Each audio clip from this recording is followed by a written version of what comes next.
Thënie nga Carl Gustav Jung. Carl Gustav Jung ishte psikiatër, psikoanalist, antropolog, filozof dhe akademik. Citojmë disa prej thënieve të tij. Problemet më të mëdha të jetës në një farë mënyre janë të gjitha të pasgjithshme. Nuk mund të zgjidhen kurrë, por mund të anashkalohen. Analiza, duke e bërë të pavetëdijshme të vetëdijshme, I tregon individit gjëra që ai mund t'i njihte tek të tjerët, por jo te vetja. Dashuria është një koncept I gjerë, që shtrihet nga parajsa deri në ferr, që bën bashkë të mirën dhe të keqen. Si rregull, vendimet të mëdha të jetës njerëzore kanë të bëjnë më shumë me instinktin dhe me faktorë të tjerë misterios, sesa me vullnetin e ndërgjegjshëm, me qëllimet e mira apo me arsyetimin. Nëse ekziston frika e rënjes, shpresa vetme është të hidhesh vetë. Gënjeshtra nuk do të kishte kuptim, po të mos trembej njëri nga e vërteta.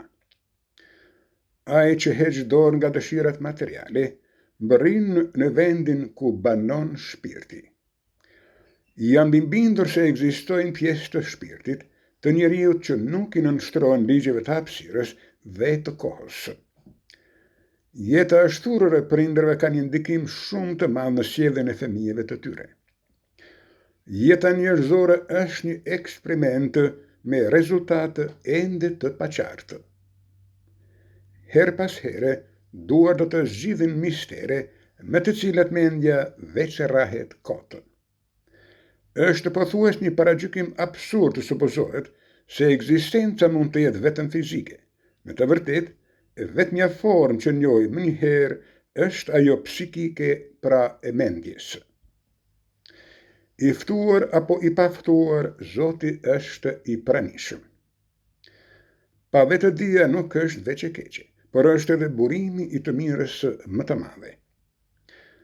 As njerëzit më të dashur nuk janë qëllimi I kërkimit të dashurisë, por simbol I shpirtit tonë. Nuk ka dritë pa hije dhe nuk ka plotësi psikike pa të meta.